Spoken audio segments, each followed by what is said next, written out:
En février dernier, sur BFM TV, l'ancien Premier ministre Édouard Philippe avait qualifié ses relations avec Emmanuel Macron de cordiales et lointaines. Entre les deux hommes, qui ont passé un peu plus de 3 ans côte à côte à la tête de l'État entre 2017 et 2020, une froideur se serait installée au fil des mois. Et si le maire du Havre a indiqué avoir constaté la difficulté du poste de président de la République durant ces 3 années et qu'il n'aimait donc pas les critiques faciles émises à l'encontre d'Emmanuel Macron, cela n'empêche pas les tensions entre eux. C'est ce qu'a confirmé le journaliste politique du quotidien L'Opinion, Ludovic Vigogne, dans l'émission Quotidien sur TMC ce jeudi 13 avril.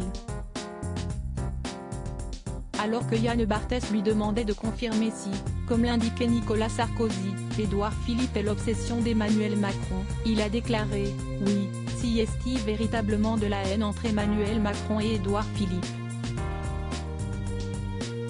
Découvrez les femmes qui ont compté dans la vie d'Emmanuel Macron. Les deux hommes ont très peu de rapport. Une révélation forte, qu'il a précisé, indiquant notamment que cette haine irait dans les deux sens désormais.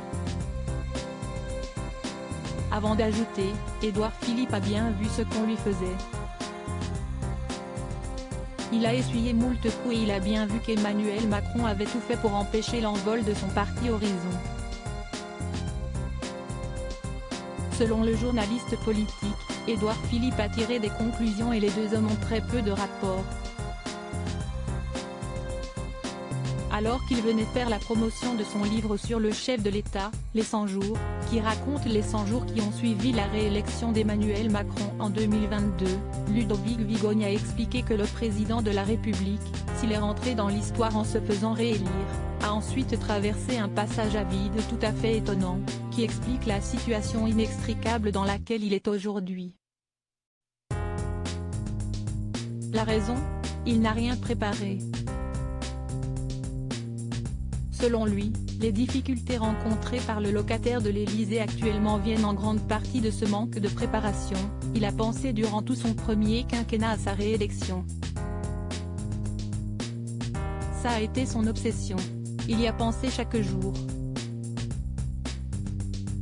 Mais, en revanche, ce qu'il ferait le lendemain, il ne l'a pas du tout anticipé.